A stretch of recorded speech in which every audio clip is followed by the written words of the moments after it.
What's up, Rockstars and Lambs? This is Josh Cooley here. It is Monday morning. It's about 1 in the morning, actually.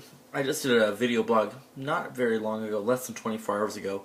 But I just posted a blog, the StudioJRY blog, up a couple minutes ago. And it's funny because it had been about a month since I did a blog, and I actually contemplated tearing it all down today. That was what I was going to do. I was going to tear down the blog and try to revamp the website and do things like that. And I actually need to get online and just work on the website tomorrow morning.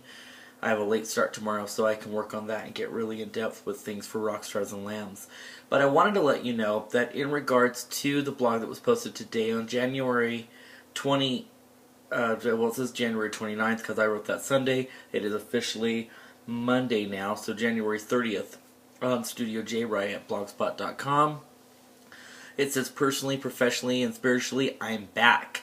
If you remember, back in October, I put myself on JRY hiatus. If you followed it on Twitter, thanks. If you didn't, that's cool too. I talked about it quite a bit. And what I did was I took a hiatus from all things professional. I had just gotten done hosting an event that I didn't feel I did very well, because I felt so disingenuous and unauthentic about what had gone on, because things had gotten so big that I didn't know where they were going. Hot Mess was in trouble because I didn't know what was going to happen with Pueblo Pulp. I felt like my image was going to be torn apart because of things that were going on that were out of my control. And the reason they were out of my control is because I let them get out of control.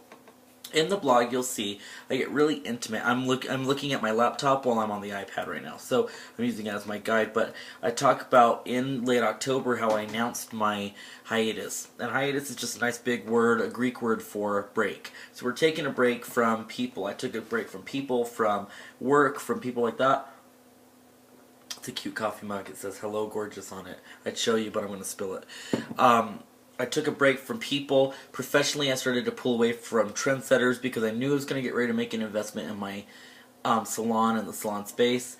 And then spiritually, I knew I had to do something because I was not in a good spot anymore. My ego wasn't 100% taking control of me, but I knew that there was something greater and that there were too many commitments in my life.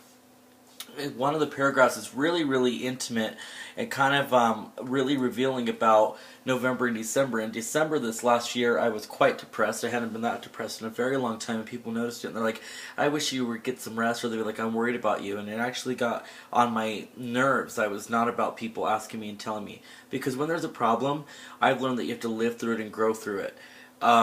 If people were really concerned about me, you would have come to my house. You would have taken me out to lunch. You would have just talked to me on the phone. And a few of you did do that, and a few of you didn't. And there were a few of you that were really intimate with me that ran your mouths about it.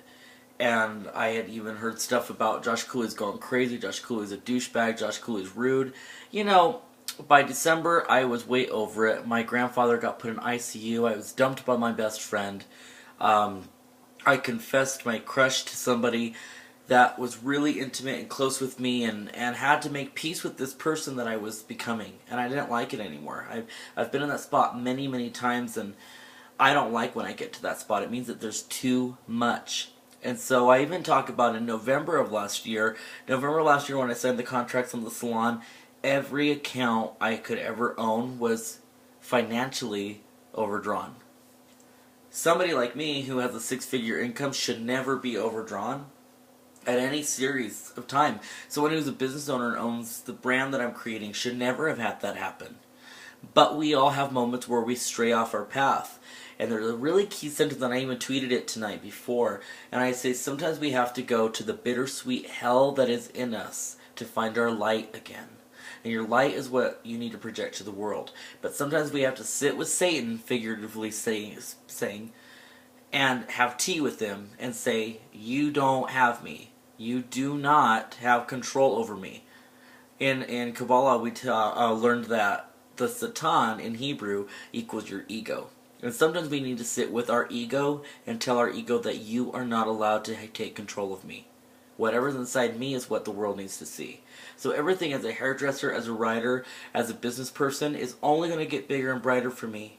And every time that I go out with a friend, it's only going to get better and stronger because of the experiences that we've been through together.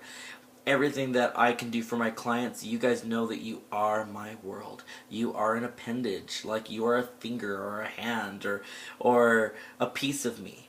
And I love you for being there, because you were there through the hiatus more than any of my friends were. In fact, my friends were tweeting screen caps of things I'd said to each other and having little meetings behind my back, I realized. And you, if you're a client, I love you the most. My friends, I love you. I forgive you for me. I forgive you for having to ever feel that you had an obligation to me. I'm moving on.